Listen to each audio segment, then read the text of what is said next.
E hoje eu vou trazer para vocês um pouco sobre os deveres não só dos planos de saúde, mas também os deveres dos pacientes, né? Porque nós temos aí uma discussão ampla também sobre o dever do paciente relacionado aos planos de saúde. Então, primeiramente, eu vou iniciar falando sobre o que os planos de saúde não são obrigados a cumprir, né? Tem uma discussão muito ampla sobre isso, e eu acho que é importante a gente também ficar ciente o que ele não é obrigado a cumprir, né? Para a gente não ficar preso apenas àquilo que é direito do paciente. Então, uma das coisas que eles não são obrigados a cumprir é a questão, por exemplo, de estética, né? Mas só que essa questão da estética ela é muito ampla, né? Eu gosto de trazer, quando eu dou palestras, assim, casos que eu mesma tenho em meu escritório, que eu acho que fica mais fácil da gente conseguir exemplificar mesmo o como assim estética, né? Como, por exemplo, um paciente que teve câncer de mama. Uma paciente que teve câncer de mama, ela tem direito à reconstrução mamária. E aí tem aquela ampla discussão, opa, mas espera aí, prótese é questão estética, né? Então, mas é só que toda regra tem a sua exceção, né? A questão da estética é simplesmente a paciente ir ao plano de saúde solicitar que se coloque uma prótese. No caso, por exemplo, do câncer de mama, deixa de ser uma questão de estética e passa a ser uma questão mesmo de saúde, até mesmo saúde psicológica daquela paciente que passou por um câncer, né, e necessita de colocar uma prótese para dar continuidade ao tratamento e finalizar aquele tratamento com sucesso, de forma que ela consiga voltar à sua vida de forma normal, né? Então, essa, por exemplo, é uma questão de estética que tem uma exceção. Mas existem outros tipos de procedimentos que o paciente também não tem direito, como, por exemplo, um tratamento experimental, né? Já tem uma discussão ampla sobre isso também, mas também temos exceções, como é o caso do pai da sua amiga, né? Que muitas vezes eles falam que o tratamento de fora ainda é um tratamento experimental, ainda não é comprovado no Brasil, mas se tiver um laudo médico bem fundamentado, Elisa, pode conseguir sim, né, que o paciente ele consiga ter acesso àquele tratamento, mesmo sendo um tratamento ainda não aprovado pela Anvisa. Não só pelos planos de saúde, mas também pelo SUS. Né? É importante a gente entender, porque as pessoas às vezes ficam um pouco na dúvida. Nossa, mas será que eu não tenho plano de saúde, então eu não tenho direito ao tratamento? Tem sim. Né? A pessoa pode ter acesso também pelo SUS, por força do artigo 196 da Constituição Federal. Então, outro tipo, por exemplo, de direito, entre aspas, né, do plano de saúde, mas que tem uma exceção e que o paciente ele consegue ter acesso ao tratamento, mesmo ele sendo experimental. Fornecimento de órteses e próteses, por exemplo, também não é obrigação do plano de saúde, mas também temos exceções. Né, temos casos em que os pacientes eles conseguem ter acesso a essas órteses e próteses. Medicamento também é um tipo de procedimento, é um tipo de tratamento que não é de obrigação de fornecimento dos planos de saúde. Né? Existem sim portarias, né, hoje em dia mais atualizadas, em que trazem o fornecimento de medicamentos pelos planos de saúde, mas via de regra, o plano de saúde não é obrigado a fornecer medicamento ambulatorial. Muitas vezes, muitos casos, as pessoas acabam tendo que judicializar para poder conseguir ter acesso àquela medicação. Em alguns casos, alguns medicamentos mais conhecidos, em que o SUS já fornece, né, a pessoa acaba conseguindo receber essa medicação, mas a maioria das vezes ela precisa mesmo judicializar. E para ter acesso à medicação pelo SUS, entrando um pouquinho nessa parte do SUS, o paciente ele tem que ter o protocolo clínico de diretrizes terapêuticas do Ministério da Saúde. Existindo esse protocolo clínico que fornece a medicação pelo SUS, muitas das vezes os planos de saúde acabam fornecendo também, mas não é regra, tá? São exceções, como eu disse, porque via de regra, realmente o plano de saúde não é obrigado a fornecer. Bom, estabelecimento de acolhimento de idosos ou internações que necessitem de cuidados médicos, cuidados não médicos em ambientes não hospitalares, os planos de saúde também não são obrigados a fornecer. Mas existem, por exemplo, eu tenho um caso no meu escritório de um paciente em que ele necessitava desse acolhimento numa casa de repouso, né, casa de idoso, mas que ele necessitava de acolhimento médico dentro dessa casa de repouso, né? E o plano de saúde negou esse acolhimento, que era fisioterapia, fonoaudiologia, terapias, né, que levassem aquele idoso a se exercitar, e o plano de saúde negou. E o judiciário concedeu a liminar, né, sob a alegação de que mesmo que a casa de acolhimento não seja uma casa de área hospitalar, aquele paciente necessitava de cuidados que, entre aspas, seriam hospitalares, né, que são a fisioterapia e tudo mais. Então, ele concedeu as terapias àquele paciente. Então, como eu disse anteriormente, são alguns casos em que os planos de saúde não são obrigados a cobrir, mas sempre temos essas questões das exceções. Bom, eu vou trazer agora as garantias que os planos de saúde devem fornecer e muitas vezes as pessoas ficam na dúvida, né? Consultas ilimitadas e dias de internação hospitalar. Essa questão é uma questão que as pessoas têm muita dúvida, né? Porque às vezes a internação acaba se prolongando por muito tempo e o plano de saúde acaba vindo cobrando uma taxinha ali, uma taxinha aqui, e as pessoas ficam sem saber se é obrigatório pagar. E não é, né? O plano de saúde, ele não pode, inclusive já existem súmulas e portarias nesse sentido, o plano de saúde ele não pode vir limitar o tempo de internação do paciente. Consequentemente, nós temos também a limitação de terapias, né? Seja hospitalar ou seja fora do hospital. Acontece muito, eu tenho muitos casos aqui de pacientes com deficiência que acabam precisando de fisioterapia, terapia ocupacional, fonoaudiologia por tempo indeterminado, né? Que é importante a gente entender que o paciente com deficiência, ele deve ser tratado como um paciente sem deficiência, mas dentro da medida em que se desigualam, né? Nós aprendemos isso aí na faculdade, então nós temos que seguir com isso. É importante entender que uma criança, por exemplo, com deficiência, ela necessita muito mais de intervenção do que uma criança sem deficiência. E o plano de saúde parece não diferenciar muito essas questões. Eu falo por experiência própria aqui no escritório, em que o meu maior número de ações são exatamente ações para conseguir o acesso ao tratamento à saúde de pacientes com deficiência, né? Eu faço parte da comissão de pessoas com deficiência, em que o Dr. Tiago Elton, que também vai palestrar aqui, da OAB, e a gente vê muitos casos desse lá. São pacientes com deficiência que necessitam de intervenção por tempo indeterminado e o plano de saúde muitas vezes limita.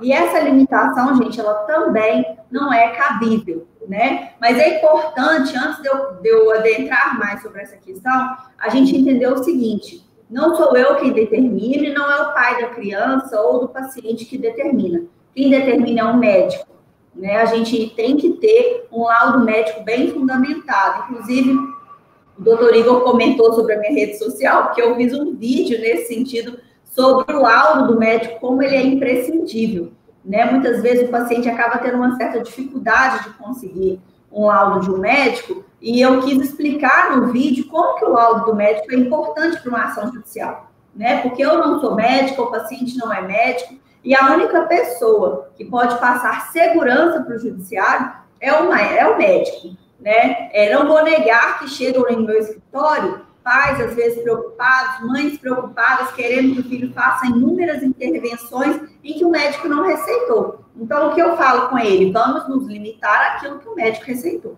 né? Ele é o profissional responsável por aquele procedimento, por aquele tratamento, então ele sabe melhor do que ninguém se aquele tratamento que a família está querendo impor para a criança, ele é realmente necessário ou não. Então, é importante, eu sempre falo que é importante o laudo do médico conter o histórico do paciente, né? Igual o doutor Rodrigo trouxe, o doutor Igor trouxe sobre a questão de doenças raras, né? Muitas doenças são pouco conhecidas. Então, é importante, sim, por mais que para o médico aquela doença seja conhecida, já seja comum na rotina dele, para o judiciário pode não ser, né? Então, é importante que esse laudo médico seja bem fundamentado, traga um pouco da doença do paciente, aquela CID, o que o paciente tem, como o paciente deve se tratar, né? Como aquela doença, quais são as consequências dela, as sequelas que elas podem trazer, né? E trazer depois a questão da necessidade do tratamento. Por que aquele tratamento é necessário? Né? Se eu estou aqui receitando uma fonoaudiologia por tempo indeterminado, por que aquela fonoaudiologia ela é tão necessária para aquele caso, para aquele paciente? Né? Os riscos de ficar sem aquele tratamento. Por que aquele tratamento vai trazer, se ele não tiver o acesso àquele tratamento, o meu paciente pode ter risco de vida, pode ter risco de sequelas irreversíveis, né? Então, é importante que o médico traga isso. E, por fim, a questão da urgência, né? Nós, advogados, sabemos que nesse tipo de ação cabe o pedido de tutela antecipada, que é o pedido liminar.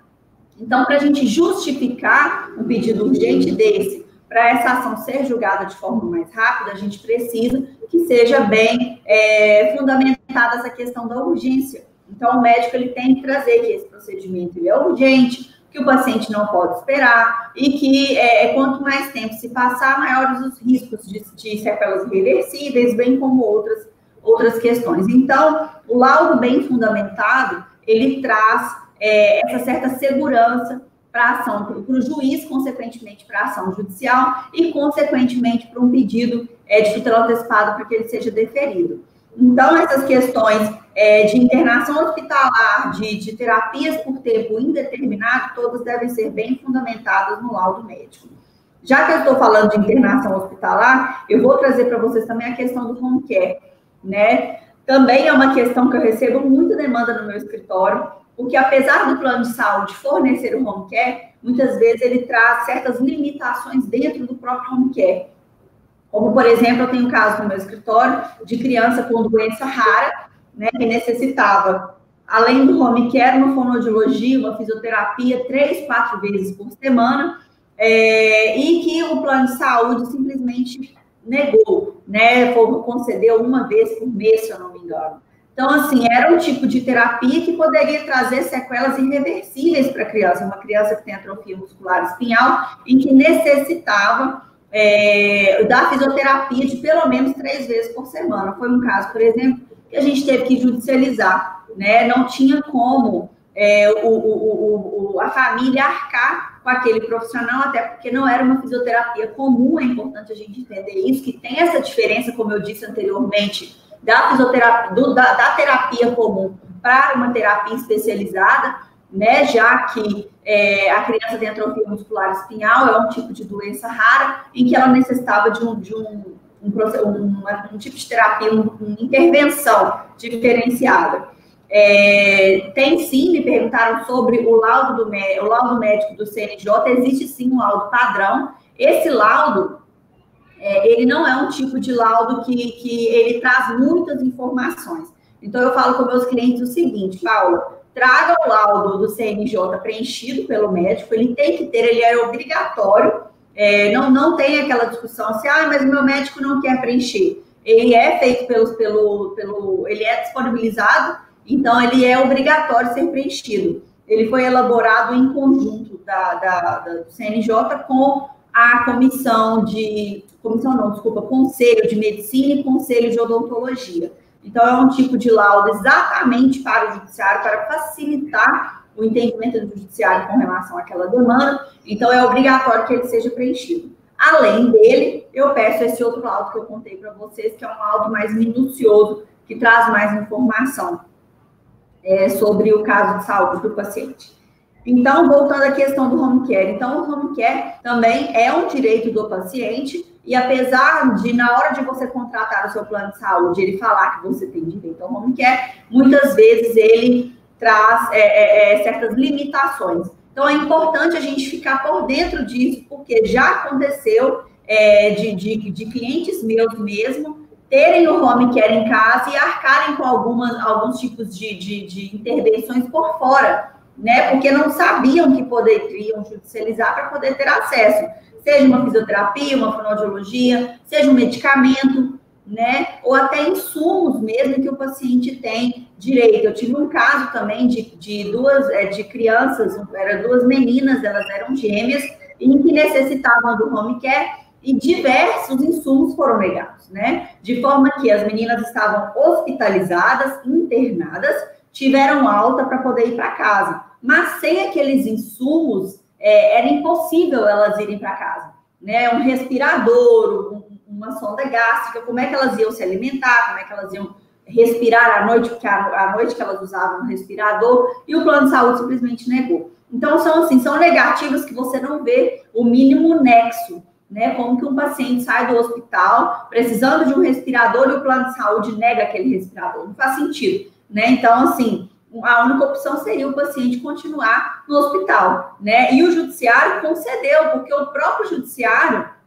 vislumbrou que o paciente internado no CTI, no hospital, teria um gasto muito mais alto do que um paciente desse caso, né, com esses insumos que o próprio plano de saúde negou. Então, a gente vê que muitas vezes essas negativas do plano de saúde são meras burocracias, realmente por não seguirem o rol da ANS, mas se você for analisar na prática, você consegue visualizar que até o custo-benefício do plano de saúde seria muito melhor se ele fosse para casa. Então, mais um caso, por exemplo, de home care. Algumas cirurgias, gente, também, como, por exemplo, cirurgia de redução do estômago, também são cirurgias que hoje em dia são feitas até mesmo por vídeo, né? Hoje em dia não abre o paciente mais e tudo que muitas vezes o plano de saúde nega também. Então, é importante a gente entender que é um tipo de intervenção que o plano de saúde também não pode negar. Inclusive, voltando à questão da estética, é uma questão também de estética. Logo depois que o paciente faz a cirurgia de redução do estômago, ele perde aquele peso e fica aquela pele, né? Em que muitos casos também o paciente tem negado a retirada dessa pele por alegação de estética, e não é, né? Um médico fazendo um laudo bem fundamentado de que o paciente ele tem direito àquela reconstrução, né, aquela retirada da pele para finalização daquela cirurgia e até mesmo para o psicológico do paciente, ela deve ser concedida. Então, fazendo um adendo aí na questão que eu iniciei sobre a questão da estética. E voltando, então é um tipo de cirurgia que o paciente ele tem direito. Tenho muitos casos aqui também no meu escritório sobre esse caso. Porque muitas vezes, na questão, por exemplo, da redução do estômago, o plano de saúde impõe inúmeros requisitos para o paciente ter direito, como, por exemplo, estar em tratamento há pelo menos 5 anos.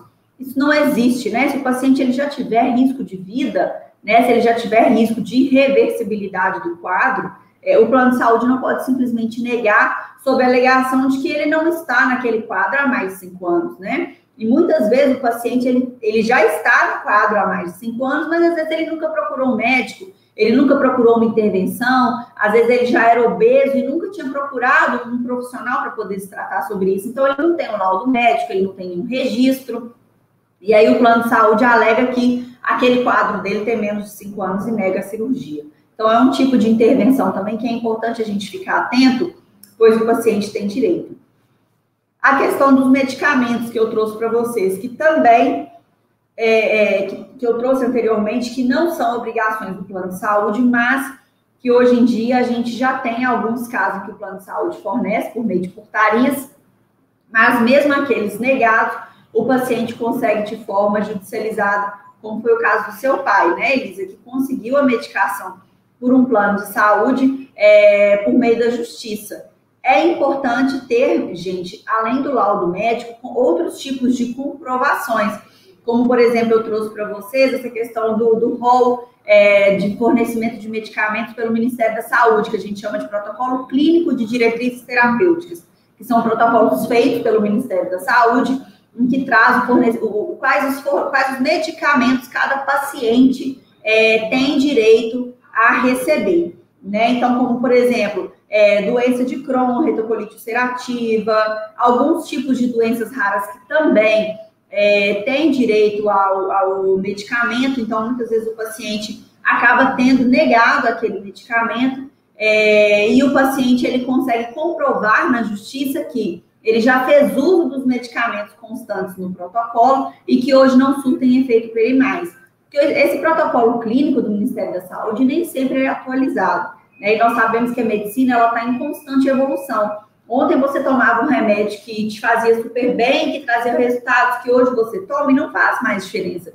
De tanto tempo que você já fez uso daquele medicamento por conta da evolução do nosso corpo, né? Então, o médico acaba tendo que passar medicamentos diferenciados para o paciente ele começar a ter uma resposta positiva, né? Então, é importante comprovar isso também na ação judicial. Opa, peraí, existe um protocolo clínico do Ministério da Saúde que ampara a minha doença, mas aqueles medicamentos que o SUS fornece não resolvem mais a minha questão. Então, é importante também que o médico conste isso no laudo para o judiciário tomar ciência, né, de que aqueles medicamentos que antes serviam para o paciente hoje não servem mais e que por falta de atualização dos protocolos pelo Ministério da Saúde, o paciente acaba tendo que procurar o judiciário para poder ter resguardo dessa medicação, desse tratamento. Me perguntaram sobre a questão de êxito, é o que eu disse anteriormente, tendo um laudo médico bem fundamentado, exames médicos que fundamentem essa questão, como eu disse para vocês, às vezes o paciente já tomou 10 medicamentos que constam nesse protocolo clínico do Ministério da Saúde e não resolveu o caso dele, então acaba que o próprio judiciário vê ali que o paciente ele não tem opção, né? Ele não tem saída, ou ele toma aquela medicação, ou então ele acaba indo a óbito. Então é importante ter o laudo médico bem fundamentado.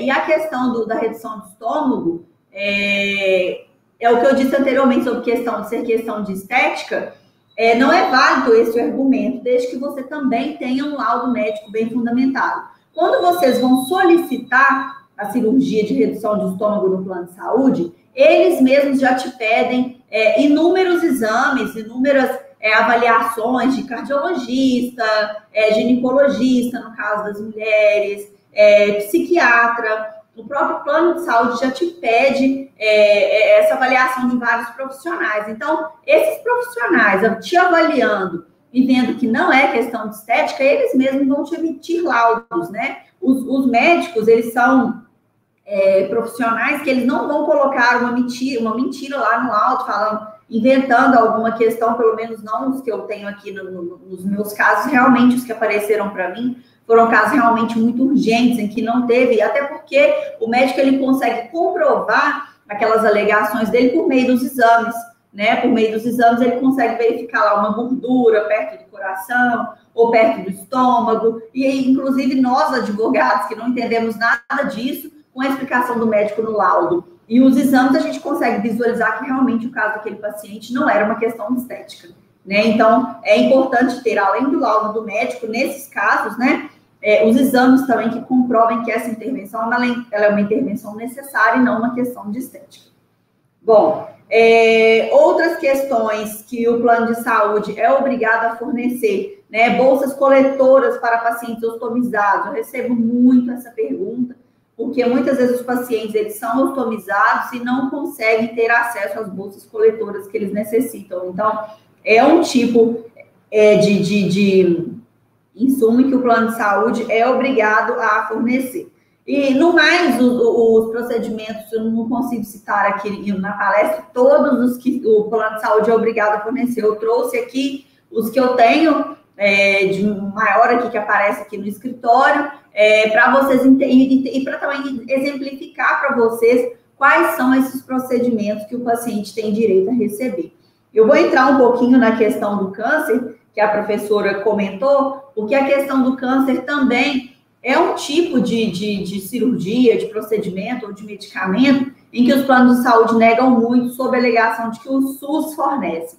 E, de fato, o SUS aqui ele tem um trabalho excepcional para pacientes com câncer. Mas, muitos casos, os pacientes ainda acabam tendo que buscar o judiciário para poder ter acesso, como foi o caso, por exemplo, do pai dela, que precisou de uma medicação e precisou judicializar por conta desse protocolo que eu contei para vocês. Com certeza, o medicamento que o médico passou para ele não era um medicamento constante nesse protocolo. É muito fácil, tá, gente, ter acesso a esse protocolo. É só digitar no Google PCDT, que é Protocolo Clínico de Diretrizes Terapêuticas Oncológico, por exemplo, que já vai aparecer todos os procedimentos, medicamentos. É um protocolo que traz todas as diretrizes mesmo de tratamento do paciente com câncer e, por fim, vai trazer a questão dos medicamentos também, não só com câncer, mas também para outras doenças.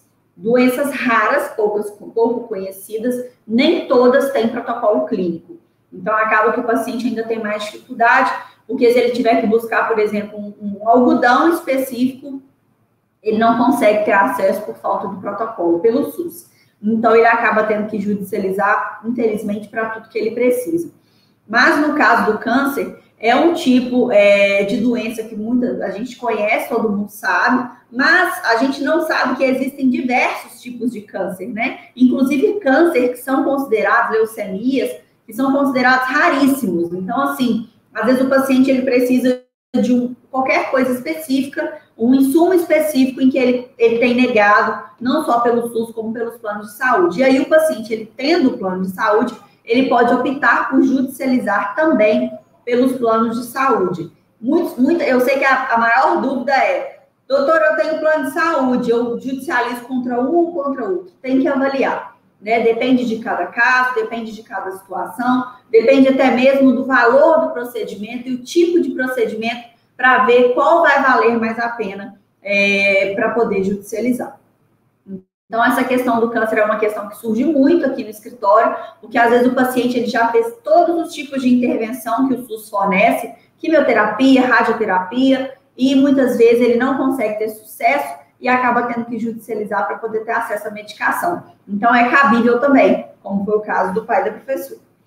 Bom, sobre os planos de saúde também, eu trouxe para vocês a questão de doença pré-existente, porque é uma dúvida muito recorrente, e eu não poderia deixar de trazer, até quando eu entrei, eu vi que o doutor Igor também falou sobre essa questão de doença pré-existente, e nos planos de saúde, eles pedem uma carência de 24 meses para doenças pré-existentes, 2 anos, né?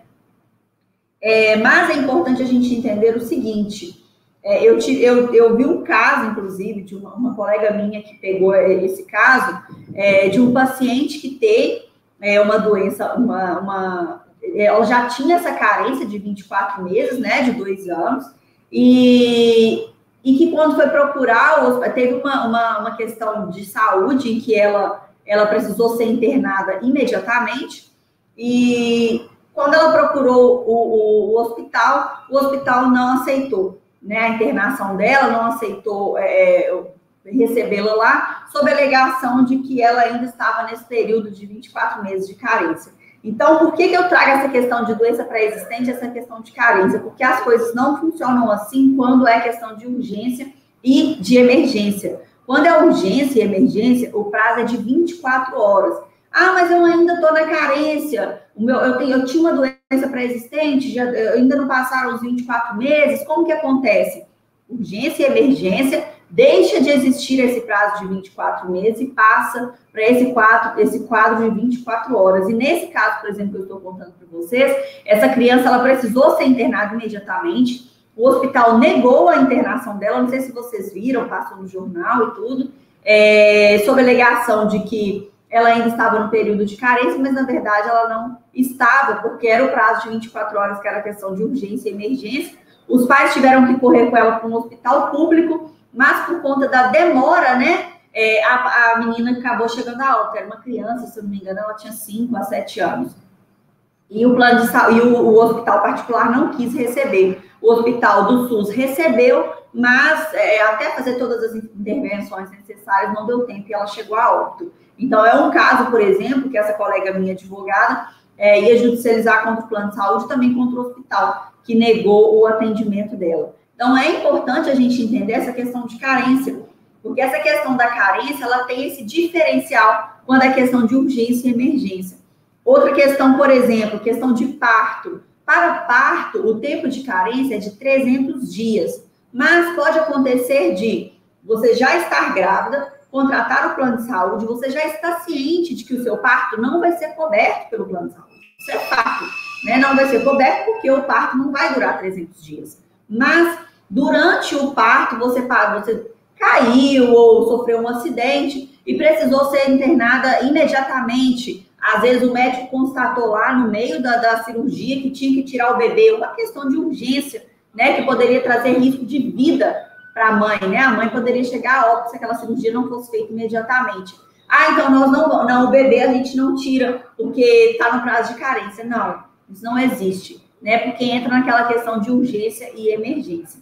Então, eu gosto de trazer essa questão de carência para vocês entenderem como funciona. Então, sanada a questão de doença pré-existente, a questão da carência funciona da seguinte forma: urgência e emergência, 24 horas, demais coberturas, como exames, ou questões mais simples, 120 dias, né? Parto, 300 dias, e doenças pré-existentes, 24 meses. Sempre lembrando dessa exceção, que é esse caso de urgência e emergência, que foge, então, da questão das carências que eu citei anteriormente. E, por fim, gente, eu gostaria de trazer sobre a questão de deveres do usuário do plano de saúde, né? Porque muitas vezes a gente fica trazendo só a questão dos deveres do plano de saúde e que a gente esquece também dos deveres de nós, consumidores, né? E um deles é a questão da inadimplência, né? Eu recebo muito essa dúvida sobre a questão da inadimplência. Deixei de pagar meu plano e meu plano me cortou, perdi, como é que eu faço? Realmente, a inadimplência é um direito do plano de saúde, tá? Eu já tive, inclusive, um caso aqui no meu escritório que a pessoa deixou de pagar o plano de saúde porque ela mudou de endereço e não estava mais recebendo os boletos e as notificações do plano de saúde. Então, ela acabou tendo seu plano de saúde cortado. E ela só foi se lembrar quando ela precisou de uma intervenção, de uma questão urgente, que ela teve uma alergia muito grave na mão e correu para o hospital. Chegando lá, ela descobriu que o plano de saúde dela estava cortado. A gente judicializou e ela não sabia, consequentemente, eu também não sabia, que as correspondências estavam todas sendo enviadas para o endereço antigo dela. Ela não me informou, entramos na justiça e foi um caso, por exemplo, que a gente perdeu, porque o plano de saúde comprovou que todas as notificações e todos os boletos estavam sendo enviados para o endereço antigo dela e que a responsabilidade é do consumidor informar essa mudança de endereço para poder receber, né, a correspondência. E, além do mais, ela não se lembrou de que não estava recebendo, consequentemente, não pagou o plano de saúde. Então, olha para vocês verem. Eu acho que a gente tem que trazer aqui casos em que a gente teve sucesso, casos também que a gente não teve, até mesmo para poder ficar de alerta para as pessoas, né? Opa, peraí, meu boleto do plano de saúde não chegou, será que está tendo algum problema? Ligue no plano de saúde, se informe. Porque a questão de inadimplência é um dever do consumidor, de pagar, e o plano de saúde ele pode cortar após 60 dias de falta de pagamento, desde que haja, né, uma comunicação prévia. Claro que você não vai ficar 60 dias sem pagar o seu plano de saúde lá, você aqui, ninguém se lembrando, e simplesmente ele corta. Não, tem que ter a comunicação prévia. Nesse caso que eu trouxe para vocês, ela teve a comunicação prévia, o plano de saúde comprovou de que as cartas de cobrança foram enviadas. Então, tendo essa comunicação prévia, o plano de saúde pode cortar, tá? E, por fim, eu vou trazer para vocês só a questão de desligamento em empresa. Também é uma dúvida que surge muito aqui, porque as pessoas elas têm um plano de saúde empresarial e não sabem do dever que elas têm quando elas são desligadas da empresa, né? E aí surge a dúvida assim, tá, eu tô na minha empresa e vou ser desligada. E aí, como é que eu faço? Né? O que a pessoa deve fazer, então, para ela continuar a ter acesso àquele plano de saúde? Ela tem direito? Tem direito, sim. Mas é importante que esse trabalhador ele comunique o RH da empresa o interesse em permanecer com aquele plano de saúde. A permanência, ela é por tempo indeterminado? Não. Nessa permanência, ela tem um prazo de acordo com, proporcional ao tempo que a pessoa trabalhou naquela empresa. E por que essa comunicação prévia? Porque se você não comunicar o seu patrão ou o RH da empresa, ele vai simplesmente te desligar do plano de saúde. E aí, quando você for procurar um novo plano de saúde, você terá que cumprir a carência toda de novo. Então, um dos benefícios dessa portabilidade de plano de saúde, de você se manter no plano de saúde da empresa e passar para outro plano de saúde novo que você vai contratar, que é feita essa portabilidade, um desses benefícios é pela carência. Você não tem que cumprir a carência toda de novo. Né? Às vezes você trabalhou na empresa, não sei, 10 anos na empresa. Né? Então, você já cumpriu todo o tempo de carência, você não tem que cumprir a carência novamente. Então, você comunicando o RH ou o seu chefe o interesse de manter no plano de saúde, que também tem um prazo máximo de 30 dias após o desligamento da empresa, você pode se manter nesse plano de saúde por meio e depois você faz uma portabilidade, né, dentro desse prazo, você faz a portabilidade para o plano de saúde novo de forma a não perder a carência. Então, é outro dever do usuário, né? O plano de saúde não tem como adivinhar. Eu já tive um caso desse também na prática, em que a moça estava grávida, ela não sabia dessa informação, simplesmente se desligou da empresa. Então, quando ela foi contratar o plano de saúde novo, ela perdeu o benefício e teve que fazer o parto pelo SUS, né? Então, é importante a gente entender que essa comunicação na empresa deve ser feita pelo consumidor, para que ele tenha direito a essa portabilidade e não tenha que cumprir carência novamente. Bom, eu trouxe aqui, acho que eu falei até demais, eu trouxe aqui as questões das obrigações dos planos de saúde, das não obrigações também, da carência e dos deveres dos usuários. Qualquer dúvida eu me coloco à disposição. Professora Mariana, maravilhoso. Nossa, adorei, tenho certeza que todos os alunos adoraram.